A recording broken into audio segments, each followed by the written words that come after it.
अस्सलाम वालेकुम। अमजद इकबाल अमान एक नई वीडियो के साथ हाज़िर खिदमत है। सवाल पूछा गया है कि अगर औलाद में सिर्फ़ एक बेटी हो जो वरासत की हकदार हो, बाप के मरने के बाद फिर उस एक बेटी का हिस्सा क्या होगा? क्योंकि वरासत का कानून बहुत वसी है, बहुत ज़्यादा है, इसमें सवाल भी ज़्यादा होते हैं।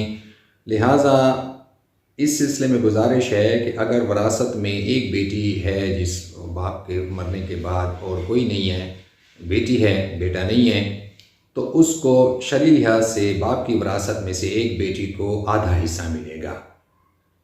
तो ये अगर एक से ज़्यादा बेटियां हैं तो फिर 2/3 हिस्सा तकसीम होगा बेटियों में, बाकी वरोसा में बाकी हिस्से तकसीम होंगे, यानी 2 हिस्से बेटियों के हो जाएंगे और बाकी जो है जो हिस्से हैं वो बाकी जो शरई वरोसा होंगे ऐसे आदमी की उसमें तकसीम होंगे। उम्मीद है आपको ये छोटी सी वीडियो पसंद आई होगी।